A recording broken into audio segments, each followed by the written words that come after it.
অমৃত কথা লিখেছেন পূর্বা সেনগুপ্ত। গল্পটি মাইথোলজিক্যাল, খুব সুন্দর। শিব ও গঙ্গা। পার্বতীর মতো তার ভগিনী গঙ্গাও শিব লাভে উন্মত্তা ছিলেন। তার কাহিনীও পুরাণে উল্লেখ করা হয়েছে। দক্ষ কন্যা সতী তার পিতার যজ্ঞস্থলে প্রাণ ত্যাগ করলেন। সতীর দেহ নিয়ে তাণ্ডবে মাতলেন শিব। এমতাবস্থায় বিষ্ণু তার সুদর্শন চক্র দিয়ে সতীর দেহ টুকরো টুকরো করে ফেললেন। সতীর দেহ বিচ্ছিন্ন হলে শিব মহাশোকে গভীর তপস্যায় মগ্ন হলেন। শিব সর্বকার্য ত্যাগ করেছেন এমন সময় জগতে তারকাসুরের প্রাদুর্ভাব হল। স্বর্গে দেবতারা স্বর্গচ্যুত হলেন। বলা হলো একমাত্র শিবপুত্রই তারকাসুর বধ করতে সক্ষম।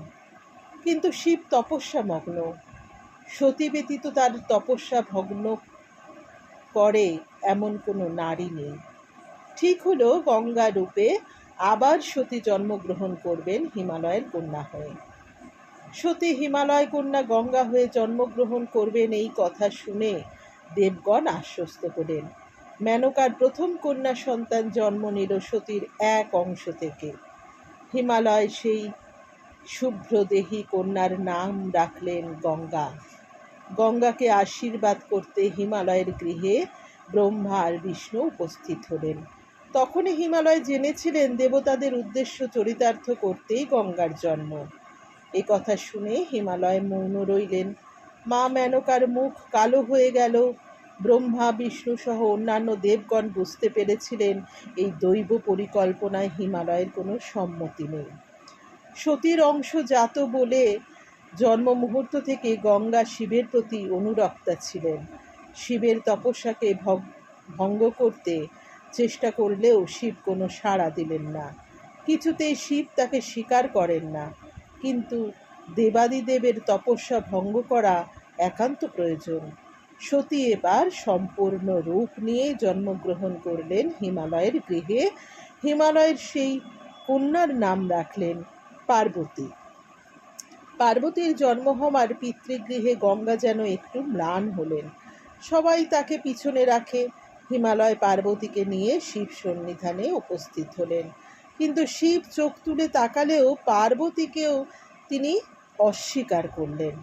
পার্বতী শুরু করলেন শিব লাভের জন্য তপস্যা। এই তপস্যা গঙ্গাও করতে আগ্রহী ছিলেন, কিন্তু হিমালয়ের তাতে আপত্তি ছিল। পার্বতীর ক্ষেত্রে হিমালয় কোনো আপত্তি করলেন না। আবার গঙ্গা দৈব আনুকূল্যও পেলেন না। অথচ দেবতারা পার্বতীকে সাহায্য করতে অগ্রসর হলেন। শিবের তপস্যা ভঙ্গ করতে কামদেবকে নিযুক্ত করা হলো, কিন্তু শিব তাকে ভস্ম করলেন।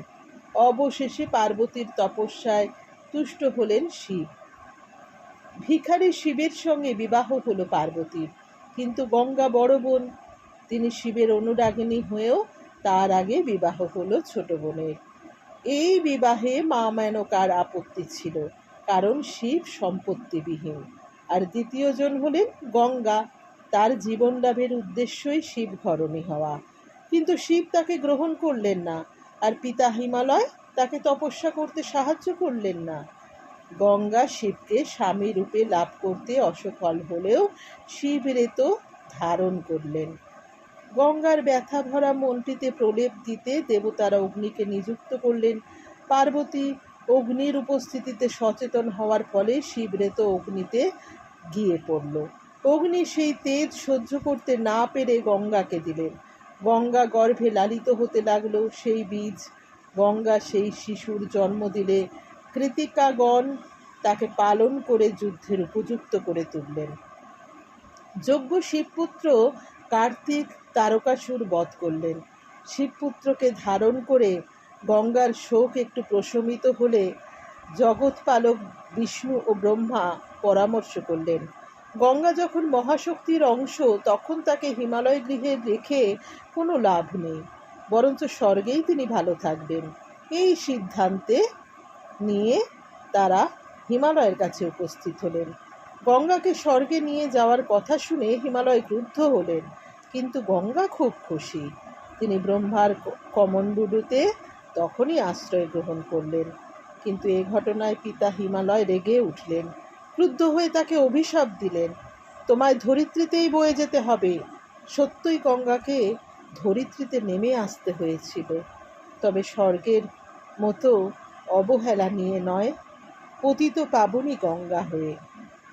নমস্কার।